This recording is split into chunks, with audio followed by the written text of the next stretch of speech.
Hi and welcome to Top Global Business Minds eGlobalis interview series. Today, in order to kick off our series of interviews, we have a very special guest. To start with a lot of energy, a lot of productivity and efficiencies, the author of the best-selling book, Getting Things Done, Mr. David Allen is here with us. I'm going to tell you a little bit about his biography and we are going to kick off the interview. David Allen is a productivity and efficiencies top consultant who is best known as the creator of the time management method known as Getting Things Done, or GTD. David Allen is one author, international consultant, and lecturer, founder and chairman of the David Allen Company. He is widely recognized as the world's leading authority on personal and organizational productivity.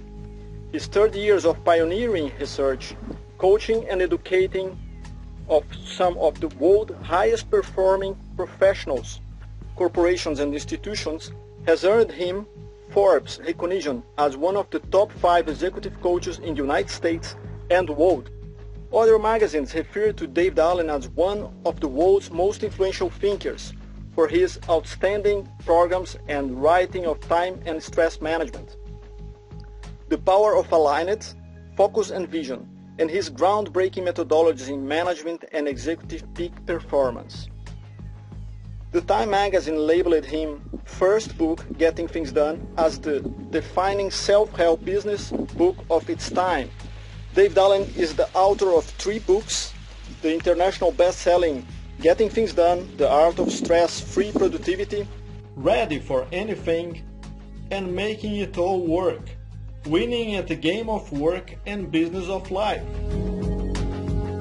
Getting Things Done was published in 28 languages, including German, Portuguese, for sure English, Mandarin, Finnish, Russian, and many others. Therefore, I have the pleasure to introduce you today to Mr. David Allen, best-selling author of Getting Things Done, The Art of Stress-Free Productivity, managing consultant, top productivity and efficiency, global leader, founder, and chairman of the David Allen Company. David, it's a great pleasure to have you here today. Thank you very much for accepting our invitation. Delighted to be here, Ricardo. Thank you very much. Let's start with my first question. One thing that I watch many of your interviews. One thing that strikes me is always you mention about what leads you to write GTD, the book. But I'd like to know your personal perspective about that. What triggers you? Maybe, people have different issues in their lives. So what triggers you personally to write a book, to get things done? Well, there were probably 3 or 4 major reasons for it. Probably the main reason was that I realized after about 25 years of actually doing versions of this work that it was actually unique and that nobody else had really done it the way I'd done it. And in case I got run over by a bus, somebody would probably figure it out. But meanwhile, I think I needed to write the manual. But Ricardo, it took me, as I say, it took me 25 years to figure out what I'd figured out. Because in a way it was so simple, and I've frankly never had any traditionally formal business education or psychology education. So mine was just personal experience and then a lot of using that and testing it and working with so many people. But I figured all the highly successful big executive people out there had already figured this out and that I was the last guy to learn it. And as I said, it took me a long time to really realize that it was quite unique. And also, I'm not the kind of guy that can just go ta-da and write a book and then hope it works. I really needed to make sure this really was bulletproof. And so literally spending thousands of hours with some of the best and brightest, and sharpest executives and professionals on the planet and having this material without exception absolutely improved their condition. I said, well, I think this really needs to get a bigger audience. And so that's when I decided to take it off my someday maybe list and put it on a real project, which is to get a book out there. And I had some advisors who were advising me in terms of my own small business as I was starting it up, a new chapter of it. And they said, look, David, write a best-selling business book. And I went, I don't know how to do that. So So that was quite a big project in and of itself to try to figure out how to do it. It's funny, after you read the book, it seems so simple and it seems so obvious, but it certainly wasn't before it was written. So I guess that's a mark of a good, book or good material, in that it seems self-evident once you read it, but it certainly wasn't, before then. That's the amazing thing about GTD, that it's very simple. After you read, when you start to read, maybe you get overwhelmed, so many things to get done, but later on it's so easy. It's not easy, it's a process, has to get involved on that, get engaged, sure, as you mentioned, but it's really, I think it's a great book and great. Did you expect it to happen as happened to you? Like, you wrote a book that could be just a U.S. success, but was worldwide. Did you expect something that would be such big impact in the world? Well, Ricardo, it's funny. It depends on what kind of day it is for me. It depends on what side of the bed I get up on. If I get up on my sort of, I feel great, I'm in charge of the world kind of side of the bed, then I think, hey, look, there's only 2 million of those copies of the book out there, and there's 6 billion people in the planet. Let's get going. The rest of the world really needs to get this. How come there are only 2 million that have it? The other days, when I get up on the other side of the bed, I'm wondering why anybody would recognize this and even read it, because in a way there's so much, as there's so much out there in terms of time management and productivity and prioritization and all that stuff, and personal organization. So I wasn't sure. I mean, to me, as soon as anybody reads it and gets something out of it, that's terrific. I'll get a short story on that. One of the biggest days of my life was the first weekend when the book was published back in 2001. The first weekend it was on the shelves in the bookstores, and I had a woman write to me right then. She sent me an email. She said, "David, I picked up your book. I read it. I took the weekend and implemented it. It changed my life." I went, yes, because up until that point, I wasn't sure that I could put the education into some sort of virtual form. I knew it worked if I sat down and worked with people and had plenty of time to be able to engage with people personally, and I knew how to do that, but I wasn't sure that we could get this information into a virtual format. So to me, that was the first. As long as there's one person who could read the book and get it, that means that that code was broken. So in a way, relatively recently, that made the difference of me saying, well, okay, I think then we can then package this education and try to explore to find a way to distribute this education across the planet. We've seen there's no cultural bias, there's no gender bias, there's no personality bias to this. I mean, it's just basic, real human stuff, for anybody that needs to keep track of more than one thing. And it improves everybody's lives. So I figured, well, I 25 years to figure out what I'd figured out, and probably the rest of my life to figure out how to now distribute it and help people make it stick, and but that's a whole different game and a whole different business I'm in now. There's a great potential. This book is not. There are many books that you read, business books, that the added value is really you can discuss about, but this is real. It's practical. It's pragmatic. You're not. You cannot say something there that is not going to work. Is working when you implement that, works. So I think great value. Yeah, and I think, Ricardo, one of the reasons I think people resist it a lot too, because it is so immediate. A lot of books you can read that are, in case I have this situation, this will be a good thing to know. Yeah. But getting things done is like immediate. It's like right now. You got something on your mind? Here's how to get it off your mind and get it done with less effort. So in a way, it's inviting that, to your point, it is immediately applicable, right that very second, if you start to do these best practices. And at the same time, quite intimidating, because you can't, it's kind of like once you read the book, you have no excuses. There's no reason to have a thought twice, once you catch the principles. Yeah, and the only thing that I think that the stuff is the decision of change your habits. Because there are certain guys that you have to change your habits. Some you already have, so it's easier to adapt depending where you are. If you take the book and you adapt yourself, but that's maybe the big challenge here. Oh, I have to do that. I'm not sure. Doing that, so have to. Well, to be fair, most of the people who would be interested in reading the book are already busy, productive, creative people, which means they already have a 24/7 kind of life. So if you're going to do anything different, if you already have that kind of 24/7 life, it means you have to change something. You have to give up something. It's not like people are sitting out there in a vacuum waiting for something to do. So I understand, that, yeah, and as simple as some of these behaviors are, they are a very big change of habit, especially keeping stuff out of your head. That is such a huge habit for adults anyway to change. And that's I think also that's a part that's difficult, but it's great the way you presented that. I like it the way you call that water mind, or mind of water. Mind like water, yes, which I took from the martial arts, that image. Yeah. Next question, just to clarify something. People that are busy not always are productive. What's your perspective about really productive people? Because you need results. I can be busy in my work, but I'm not getting results, except if you are in biotechnology and you are making research, so you get so frustrated, and that's part of the job. But in other jobs, project management, as executive, as anything that you are doing in life, you can be busy or really making things happen, get things done. What's your perspective about this? Well, a simple definition of productivity is achieving desired results. So, for instance, if you go on vacation and intend to relax, and that's why you're going on vacation, but you don't relax, that's an unproductive vacation.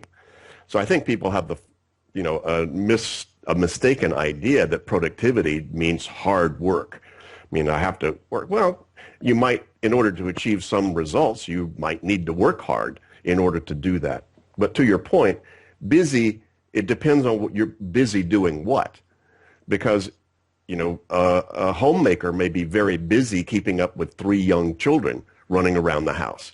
And you could say, well, is that being busy or is that being productive? Well, if your desired result is to raise your kids in a healthy, a constructive way, and it takes that kind of activity to do that, that's productive.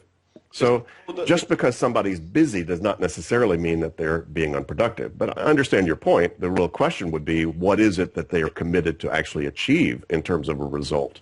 And are they achieving that? So would it be the KPIs against the situation that we are discussing? Sure. And, it's tricky business. I know everybody has the question about how do you set priorities, but there are multiple levels that we have commitments about.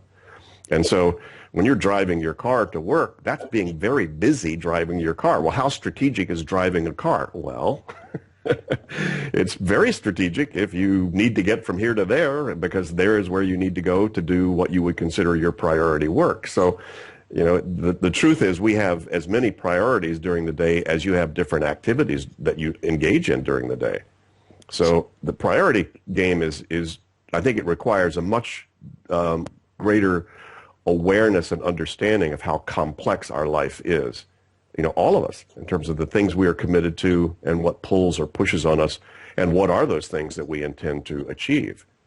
I agree with you that many people let busyness get in the way of them holding a focus on the things that are perhaps more important to them, to be sure.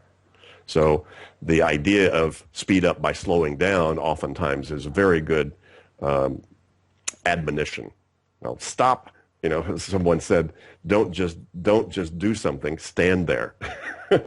So the ability to stop, take a breath, look around, and lift up above the field of activity that you're engaged in, that's absolutely required to be, reasonably productive and sane.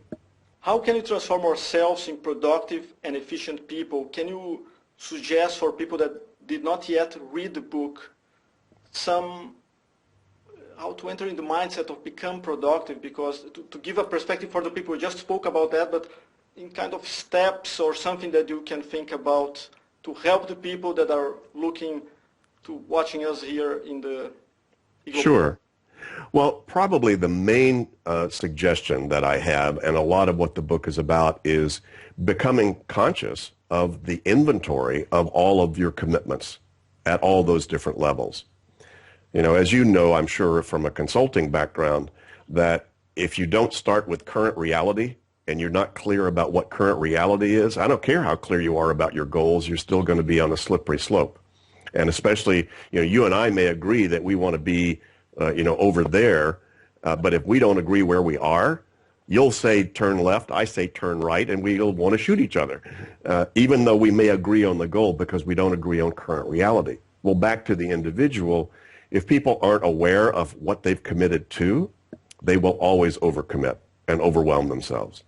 Once you become aware of how many projects you really have, how many things you're committed to finish within the next few weeks or months, how many actions that you have that you need to take to fulfill all those commitments, as well as all the aspects of your job you need to maintain and of your life that you need to maintain, as well as any goals you might have. I mean, I've just started to name all the things that probably have people's attention in some way. So a lot of what getting things done is about is, well, here's the secret. It's not really about getting things done. It's really about becoming appropriately engaged with everything that you are doing. You and I right now, think of how many things you and I are not getting done because we're sitting here talking to each other. Right? Tons of things.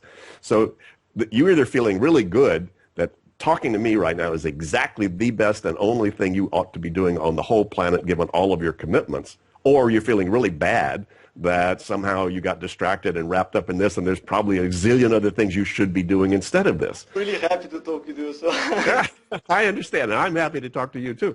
But the only way that you and I will be able to be present with each other, that is to be optimal in terms of the energy we're bringing to this situation, without having our attention being held hostage by other things, is to have looked at all the other things and say, they'll wait. In other words, we've now renegotiated those agreements with ourselves because it's really, to a large degree, it's all about your agreements with yourself. A lot of them include other people. Yes, I told my boss I would. I told my partner in life I would. I told my kids I would. A lot of them include other people, but they're all really agreements with yourself. And so in order to feel appropriately engaged with all of my agreements, I need to know what they are and to then constantly be renegotiating those. Okay, that's fine. That'll wait. That won't wait. I need to handle that. Then now that's done. Now I'm free for the next 2 hours and I can do X, Y, and Z.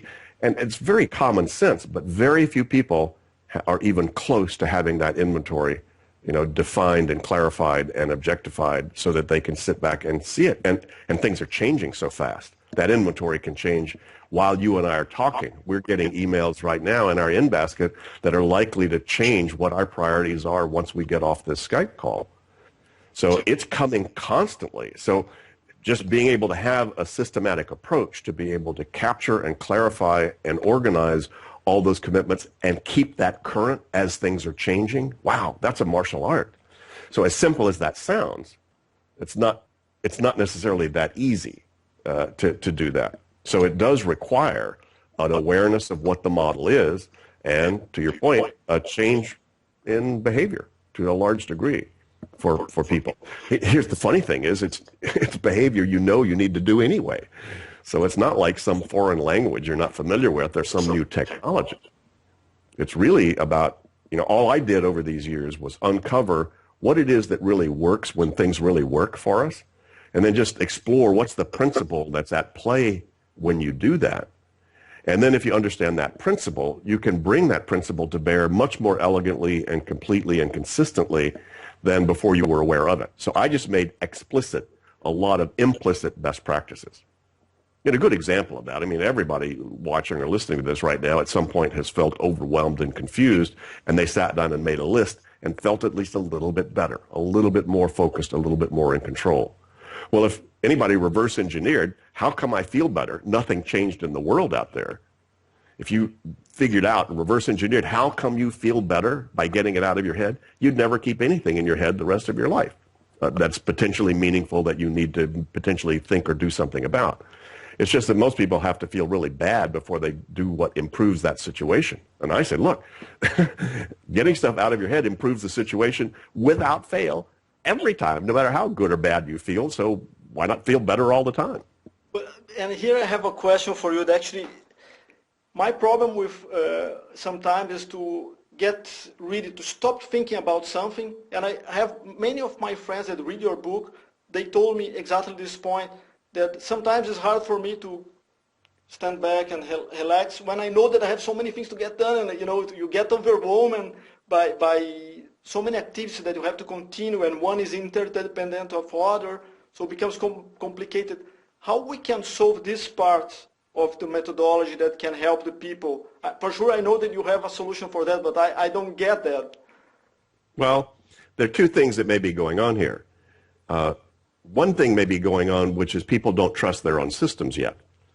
People sometimes write everything down and say, David, I still think of it when I lie in bed. I say, well, how long have you had all that written down? They say 2 weeks. I say, give yourself 2 months, because some part of your psyche still doesn't trust you've got a systematic, because your system includes your behaviors, not just the content of the system.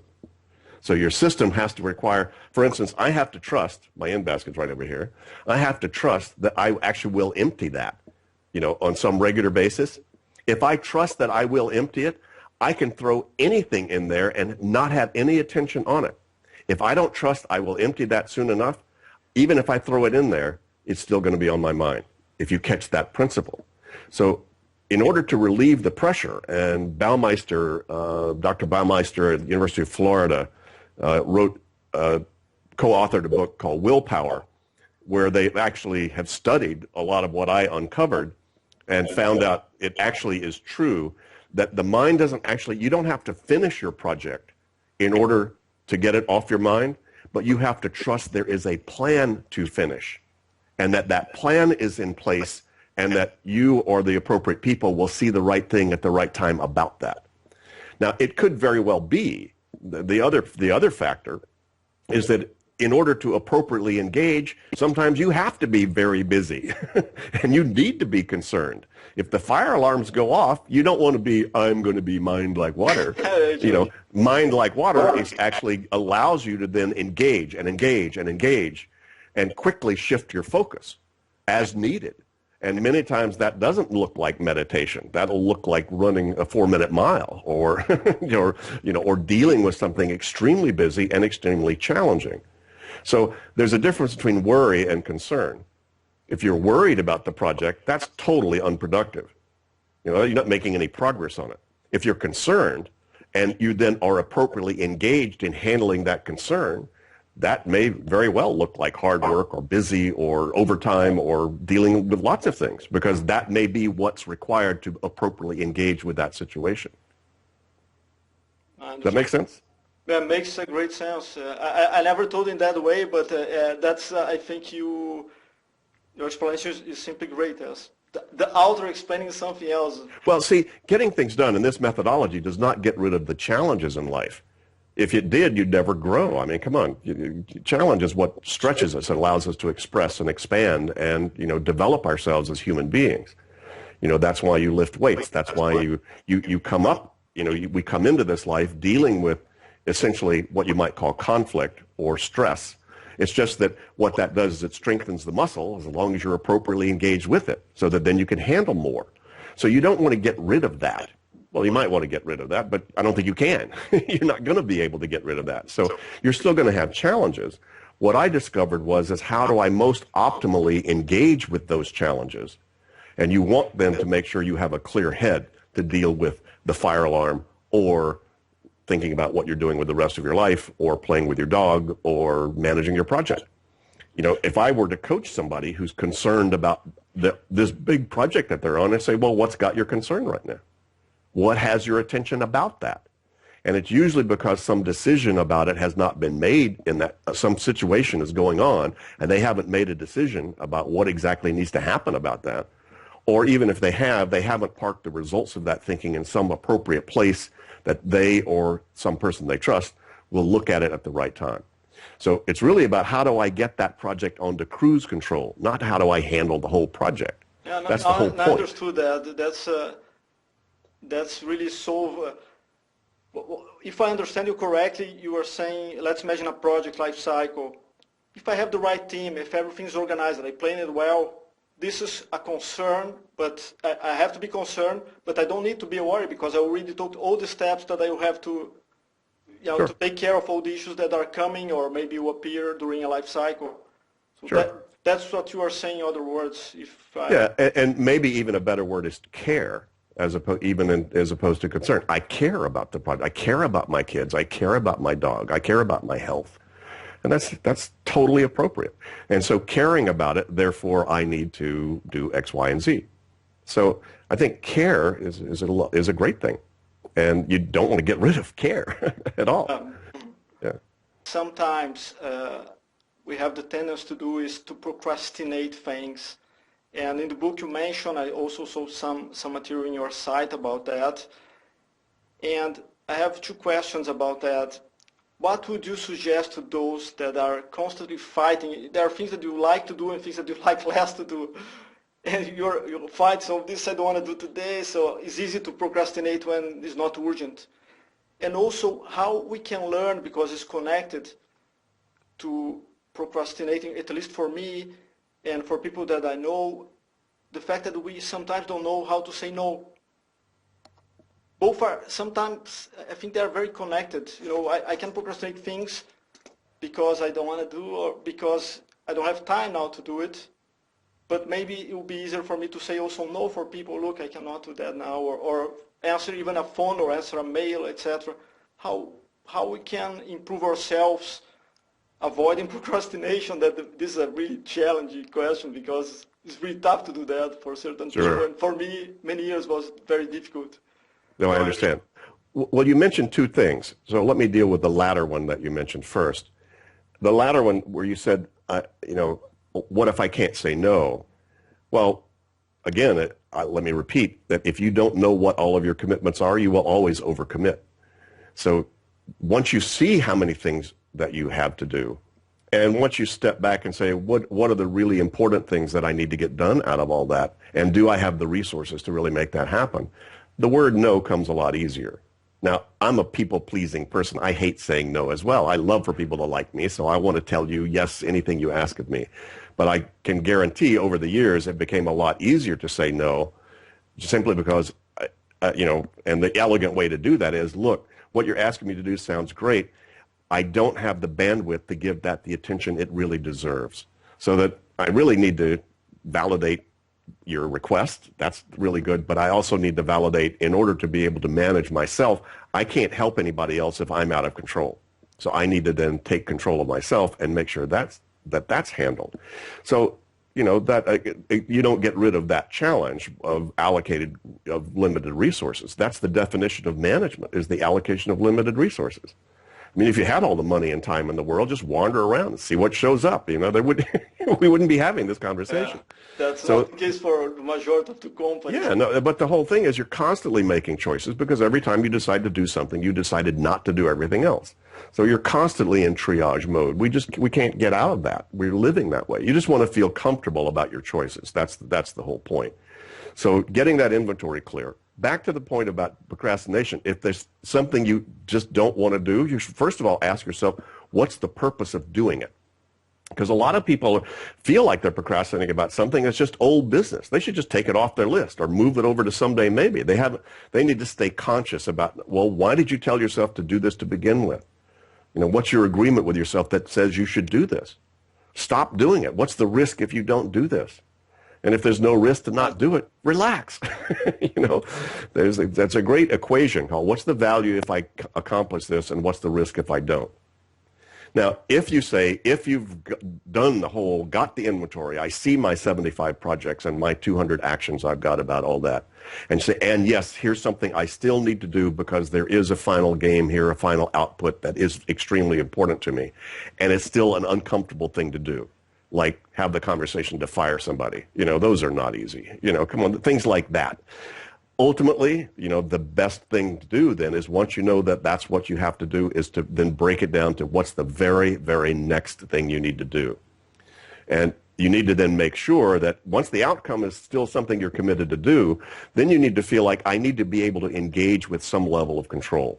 See, the greatest human fear is the fear of being out of control. I mean, people are killing themselves and each other, as you and I are speaking right now, just to get a sense of psychological control. It's that powerful a driver of negative human behavior. For us normal, sane people, the way that translates is you and I are going to want to avoid, like the plague, hopping into something we don't feel like we can engage with control. So if I don't know how to handle this difficult conversation, I don't know how to handle my taxes, I don't know how to handle this new thing I've never done before, I don't know how to handle writing a book. You know, so it's very easy And as I say, the people who procrastinate the most are the most sensitive, creative, and intelligent people. Because I assume you put yourself in that category, as I do. And you and I can freak ourselves out in a quarter of a second with our minds by seeing this thing and imagining all the terribly horrible things that would happen if it's not done totally perfectly and all the consequences. And we can just freak ourselves out simply by glancing at something. So you have to kind of, intelligently dumb your brain down so it stops doing all that sort of negative future fantasy worrying. Fear, it's a great acronym, FEAR, fantasized experiences appearing real. And so all you have to do is, you can numb it out.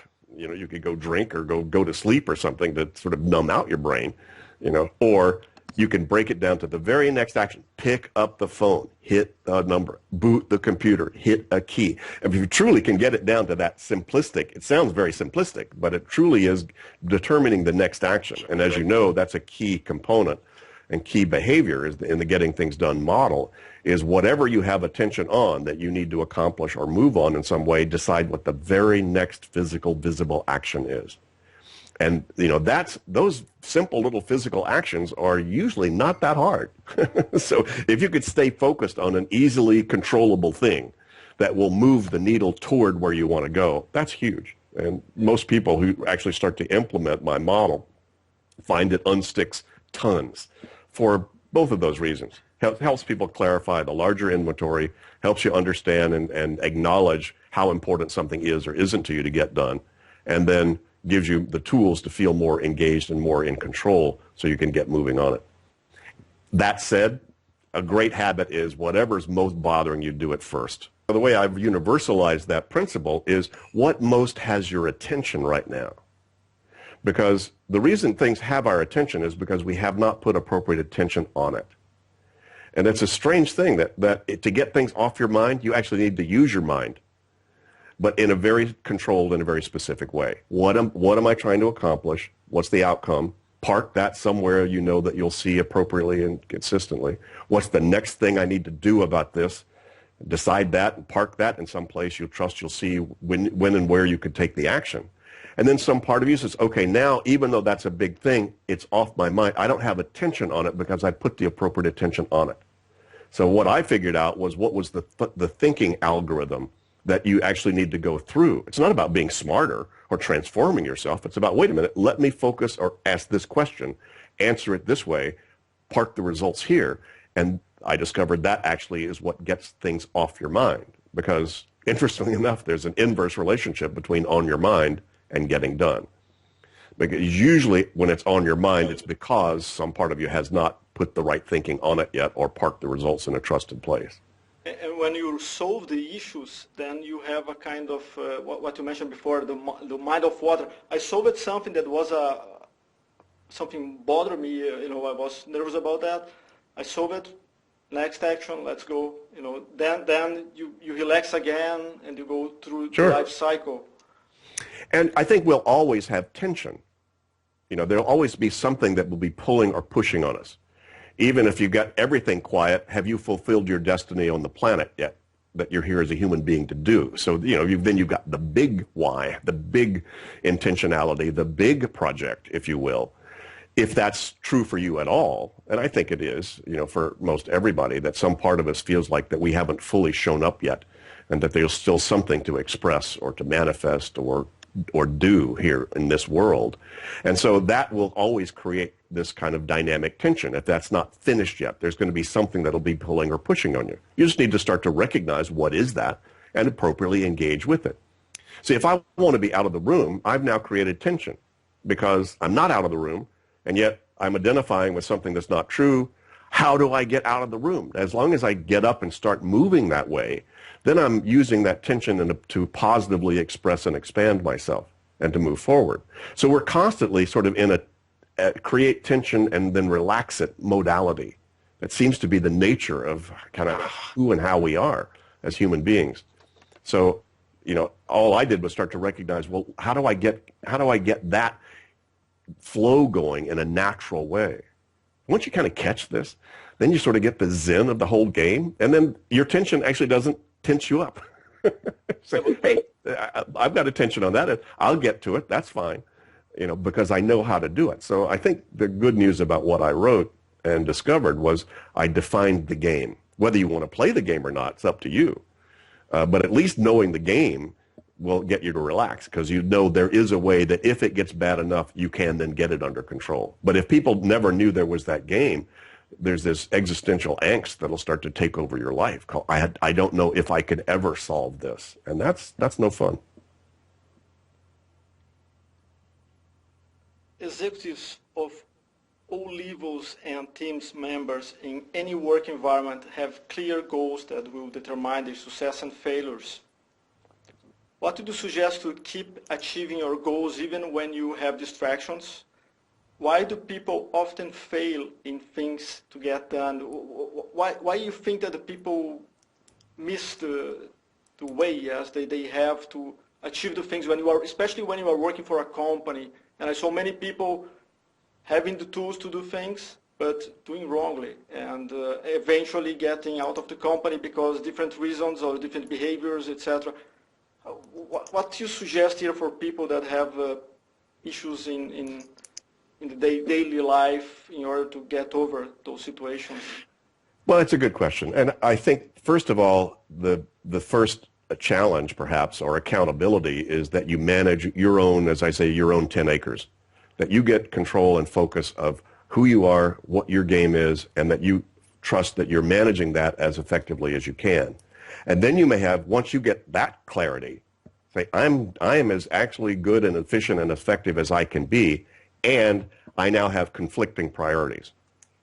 Or they're asking me to do something that's not in alignment with where I'm going. Or there's something here. That's when you say, okay, then now I need to make some choices about direction and purpose and goals and values. And that's where you might say, I'm in the wrong place. I'm in the wrong company. A lot of people start to implement GTD and leave the company they're in because they start to get control of their life and go, wait a minute, I don't need to be in a place like this. And some people, hey, I was about to leave the company, but I did GTD, and now I don't need to because now I'm surfing on top of it. I feel much better about it. I've just been acknowledged by, how good I do stuff and got promoted and making more money. One thing that GTD is, it will tend to allow you to then move much more elegantly and quickly, if you wish, up the scale. That's one of the problems we have. We do work in a lot of companies, and many times it's the champion, the GTD champion inside the company that brings us in. And then, keeps the fire lit and keeps everybody motivated. The problem is the GTD champions move a lot. They're usually highly upwardly mobile professionally. And so then they move to another company. Now, the good news is then they take us with them to the next company they go to. But in a way, and, it's strange, over the years I've watched, the people who tend to be most attracted to this are the people who need it the least. They're already the most productive people. And I used to wonder about that, and then I realized, well, wait a minute.